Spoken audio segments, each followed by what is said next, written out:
Oi pessoal, tudo bem? Hoje eu vim aqui para mostrar alguns dos meus objetos preferidos, são esses livros aqui, todos eles sobre motos. A maioria deles tem aqui no Brasil, então são livros fáceis de achar relativamente, e mesmo os que não foram publicados ainda, também não são nem um pouco impossíveis de encontrar. Então vamos lá, vou começar por esse aqui, ó, Shop Class as a Soulcraft, do Matthew Crawford.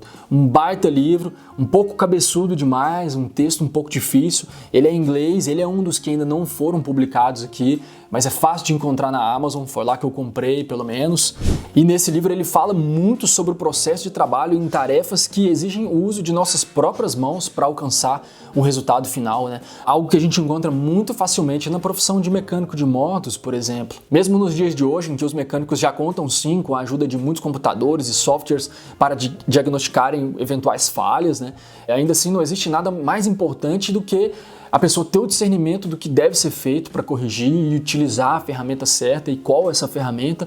E isso, segundo o autor, é algo que atribui muito sentido na vida de todos nós. Tanto é que em uma tradução literal, se eu fosse tentar fazer isso aqui, eu ia fazer de uma forma muito tosca, mas seria algo mais ou menos como Shop Class, como um trabalho de construção da alma, no sentido de um aprimoramento da alma. E Shop Class, afinal de contas, o que é? Shop Classes são cursos que desenvolvem habilidades importantes para a vida. Eles ensinam a usar as ferramentas e construir coisas com as mãos e são importantes para testar as inclinações de cada aluno em carreiras como engenharia, carpintaria e arquitetura. Esse tipo de curso está caindo em desuso cada vez mais ao longo dos últimos 30 anos, tanto que aqui no Brasil eu tive um pouco de dificuldade de encontrar um equivalente aqui para a nossa realidade, mas eu acho que seria mais ou menos falar igual um curso de mecânica ou eletricista do Senai ou um workshop da Cluster, algo mais ou menos por aí. O próprio autor do livro, Matthew Crawford, foi um cara que abandonou uma carreira corporativa onde ele não via sentido algum e abraçou uma carreira de mecânico e eletricista onde ele passou a ver muito mais sentido e, segundo ele, pode ser um trabalho sim tão intelectual quanto é braçal. Todo mundo sabe disso aqui, mas é que às vezes não fica tão claro para as pessoas e para aquelas pessoas que eventualmente não ficam tão claro, até nisso esse livro ajuda muito. Mas, como eu comentei, eu estaria mentindo se eu dissesse que eu entendi todos os aspectos dele. É um texto um pouco complicado demais, eu, no nível de inglês que eu tenho, não posso falar que entendi 100%, mas tudo bem, é mais uma razão para eu ler ele uma segunda ou uma terceira vez ao longo da minha vida, e eu vou fazer isso com o maior prazer, para entender as ideias que estão aqui. As ideias que estão aqui são muito boas, eu acho que elas merecem ser entendidas por todos nós, e é por isso que essa é a primeira dica de hoje aí, ó. Shop Class as a Soulcraft, do Matthew Crawford. Vamos para a segunda braba do dia? Hells Angels, aqui ó, do Sonny Barger, escrito em parceria com Kent e Keith Zimmerman. Isso mesmo, você não leu, você não ouviu errado. O próprio Sonny Barger escreveu esse livro aqui, O Homem, a Lenda. Isso faz com que o livro acabe sendo uma espécie de autobiografia, uma vez que a história do Sonny Barger se mistura com a própria história do clube, né? Para aí, livro, fica quieto aí pro pessoal te ver.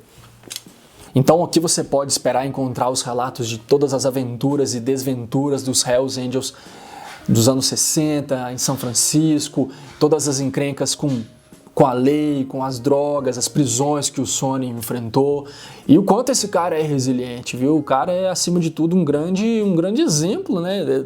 Claro, dadas as devidas proporções para alguns de nós, mas é claro, eu estaria tampando o sol com peneira se eu dissesse que a história não é conturbada. Ela é muito conturbada, o cara sofreu pra caramba, mas está vivo até hoje. Alguns anos atrás pôde escrever, para nossa sorte, esse relato aqui, que foi muito bem traduzido pelo Eduardo Ribeiro, aqui para o nosso português e lançado pela editora Edições Ideal. Eu comprei a minha cópia quando eu visitei os Hells Angels na sede aqui em Brasília, fui muito bem recebido por todos eles, mandar um grande abraço, e quem me levou lá foi meu amigo Matheus, e eu não perdi a oportunidade de ver esse livro lá à venda, falei, pô, já passa uma aí, comprei e valeu cada centavo. Um grande livro, um grande relato do Sonny Barger, é claro que um pouco enviesado demais pro lado dele, afinal de contas, quando você tem alguém contando a própria história, ele vai trazer sempre pro lado dele, não tem problema nenhum. Essa foi a forma como o Barger contou a história dele, que foi muito bem contado, inclusive. Mas se você quiser um relato muito mais visceral e com outro viés sobre os Hells Angels, você tem que ler esse aqui, ó, Hells Angels, escrito por Hunter S. Thompson. Tudo que esse cara escreveu foi muito controverso. Mas o que mais você poderia esperar de alguém que sempre colocava o dedo na ferida? Em 1965, Thompson foi incumbido da tarefa de escrever uma coluna sobre os Hells Angels. Na época o clube já era um fenômeno cultural. Essa coluna que o Hunter S. Thompson escreveu em 65 foi publicada pela revista The Nation e o texto fez tanto sucesso e as pessoas gostaram tanto que não teve jeito, o homem teve que escrever um livro, né? E para isso ele passou um ano convivendo com os Angels e pôde ver de perto todas as encrencas com a lei, tudo e mais um pouco. Basicamente aqui ele escreveu tudo que deveria ser dito sobre o clube e tudo que não deveria ser dito também. Inclusive, algumas coisas estão muito mais delicadas do que eu poderia dizer nesse vídeo aqui, ou pelo menos deveria. Hunter S. Thompson ficou muito conhecido por desenvolver um estilo de jornalismo em que ele mesmo se misturava com o personagem principal, né? Esse tipo de jornalismo ficou conhecido como jornalismo gonzo. Em várias histórias ou livros dele, você vai ver ele se intitulando como Doutor Gonzo. E é sempre um cara muito assim, que, como eu disse, bota o dedo na ferida, fala o que tem que ser falado mesmo, e muitas vezes não agrada todo mundo. É claro que nesse caso não agradou o próprio clube, né? Criou muita briga com os caras, levou muita porrada, e não é à toa, o cara era muito teimoso, né? Já fazendo parte, ele tendo o direito de acompanhar o clube, sabendo que o clube só usava Harley Davidson, só moto americana, ele foi lá sendo teimoso e usou uma moto inglesa. Então assim, é como se tivesse provocador demais, esse é o perfil dele. Provavelmente você já conhece essa figura aí, que acima de tudo era um cara muito estiloso, eu diria. Olha só, quem mais soube combinar tênis All-Star com bermuda e meia igual esse cara, né? Diz aí. E outra grande influência é essa obra de arte aqui, ó. Um livro que fala tanto sobre viagens e manutenção de moto, quanto fala sobre filosofia. E por isso, às vezes, ele pode ser tão legal, quanto pode ser chato também. Muito legal por falar de moto e viagens, e às vezes um pouco chato por falar de filosofia, que eu sei que é um tema que às vezes não interessa a todo mundo.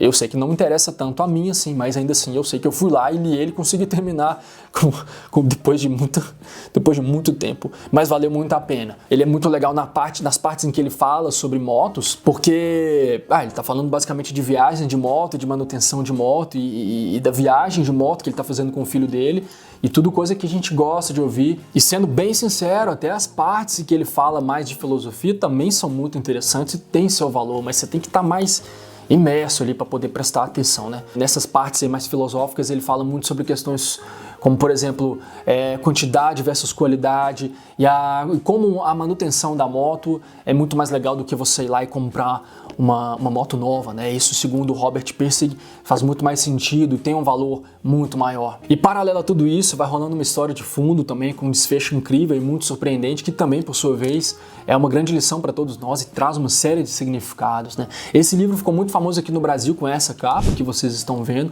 Quando eu li ele pela primeira vez, foi nessa edição aí, que inclusive eu fui procurar lá em casa ontem, não achei. Devo ter emprestado para alguém, não lembro. Se eu emprestei para você, por favor, me devolva. Mas felizmente eu não vou precisar ficar de mãos abanando aqui com vocês. Eu tenho essa edição mais moderna também, lançada em 2015 pela Martins Fontes, fácil de encontrar no site da editora.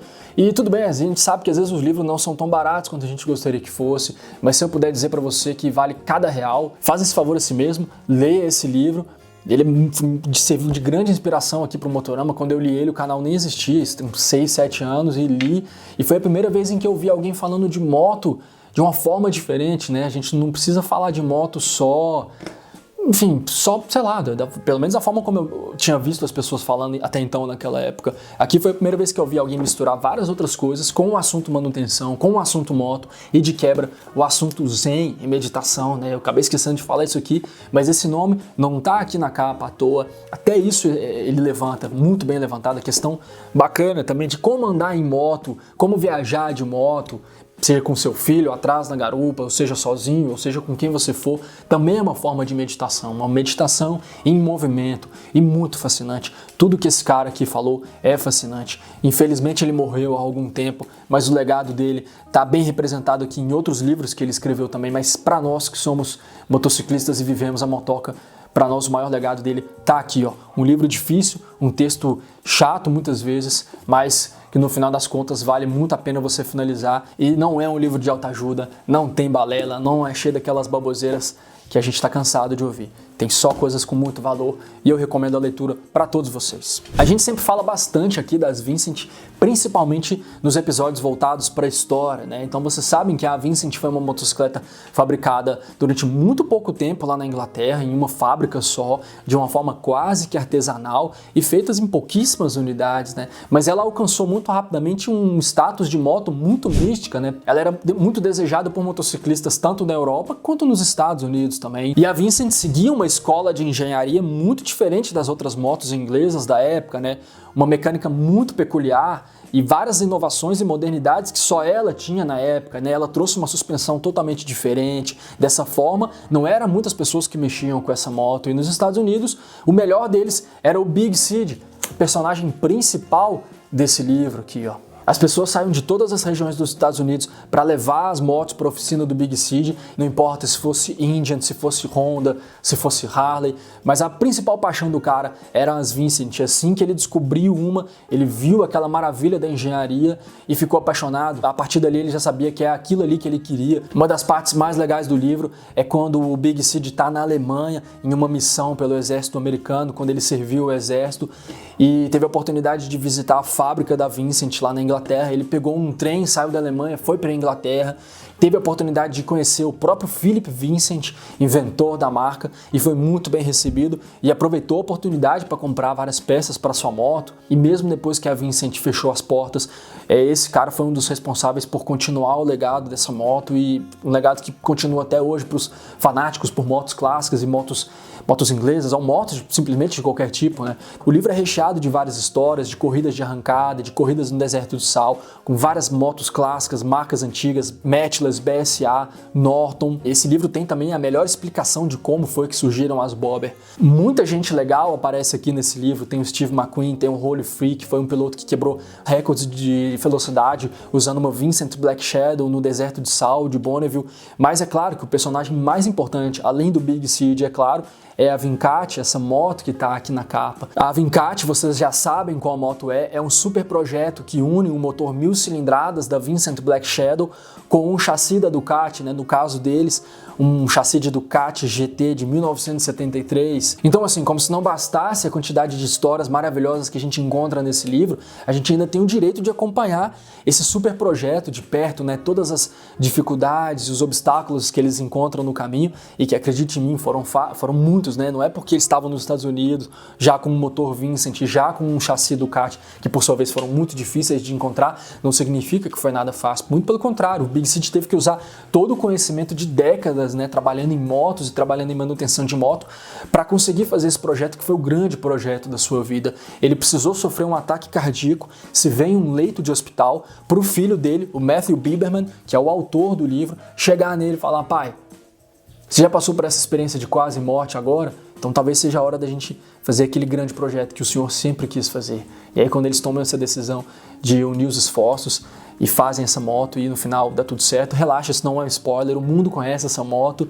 não é por isso que você precisa deixar de ler o livro, você precisa ler o livro justamente para ter esse acompanhamento de perto, de saber justamente as belezas dessa história, as minúcias, os detalhes, as dificuldades que eles passaram, né? Quase como se fosse ver um documentário, um episódio de Discovery Turbo, com todas aquelas dificuldades que a galera da oficina sempre passa, mas aqui com muito mais detalhes e com um background muito mais rico. Esse também ainda não saiu aqui no Brasil, eu espero que saia um dia, quem sabe, para um número maior de pessoas poder comprar com maior facilidade e poder ler também com maior facilidade, mas ao contrário de alguns livros que eu disse aqui, o texto dele é super fácil, não tem nenhuma dificuldade. Eu falando inglês com um entendimento ali que não é grandes coisas que eu tenho, eu pude entender muito bem esse livro. É um livro fácil e fiquei tão maravilhado assim que eu entrei em contato com o Matthew, o autor dele, achei ele lá no Facebook, mandei as mensagens, a gente trocou muitas ideias e enfim, tive o prazer de ser respondido pelo cara, um cara super bacana, muito simples e ficou feliz de saber que aqui no Brasil também as pessoas estão lendo o livro dele. Esse aqui eu comprei há pouquíssimo tempo. Agora, nesse período de pandemia, eu sempre quis comprar esse livro, desde que eu sei da existência dele ali em 2014. Mas esse ano eu tomei a decisão, falei, cara, não quero esperar mais, não vou ficar postergando mais isso. Tá na hora de comprar, é um livro que eu quero tanto, então eu vou ler ele. E pra mim, eu já sabia que não ia servir a edição digital, eu sabia que eu queria a edição impressa, para toda hora poder ver as fotos coloridas e recorrer a ele sempre que eu queria. Tudo bem, você pode fazer isso numa edição digital também, mas eu dou maior valor para essas paradas aqui, gosto do papel e tudo mais. Tem aquele ar romântico também. Adoro o Kindle, mas o livrão aqui vale muito a pena. Para minha surpresa, eu comprei, chegou bem rápido na minha casa, eu comprei pelo Amazon. Indico a todos vocês que façam a mesma coisa. Essa leitura só vai trazer coisas boas. E nós vamos trocar muita ideia ainda. Se você já leu algum livro desses ou pretende ler e quiser trocar alguma ideia comigo sobre eles, para mim vai ser uma honra e um prazer. Eu tô lá para isso. Me aciona, me procura nas redes sociais, vou procurar te responder para a gente poder manter essa chama acesa, que coisa mais romântica e brega, mas poder alimentar essa discussão que eu acho tão legal, né? Não tô aqui para defender nada e falar que o hábito da leitura é isso ou que é aquilo, e não tô querendo parecer alguém snob e metido só porque leu meia dúzia de livros, nem isso, né? São só 5. Mas aqui, para nós que gostamos de moto, é só uma maneira de ampliar ainda mais o universo, né? Já existem vários filmes, já existem vários vídeos, coisas que a gente pode consumir para aumentar o nosso conhecimento. E aí acho que entra a importância dos livros para ainda mais aumentar isso na nossa cabeça, né? Afinal de contas, conhecimento não ocupa espaço. E antes que eu me esqueça, acesse portalmotorama.com/loja e fortaleça o Motorama comprando alguma coisa barata. Pode ser um pack de adesivo que vai te custar R$15 mais o frete. Em breve vai chegar na sua casa. Eu tenho certeza que você vai gostar muito do produto e da qualidade que a gente entrega. E eu quero deixar claro também que o adesivo é só uma pequena amostra, um exemplo de tudo que te aguarda lá no Portal Motorama. A gente tem uma curadoria de produtos incríveis que vão te atender muito bem e atender a sua moto muito bem. E de repente atender os dois ao mesmo tempo. Quem sabe? Vou me despedir por aqui. Acho que esse vídeo já ficou muito comprido. E a gente tem mais um encontro marcado ainda essa semana no Motorama Vlog. Grande abraço!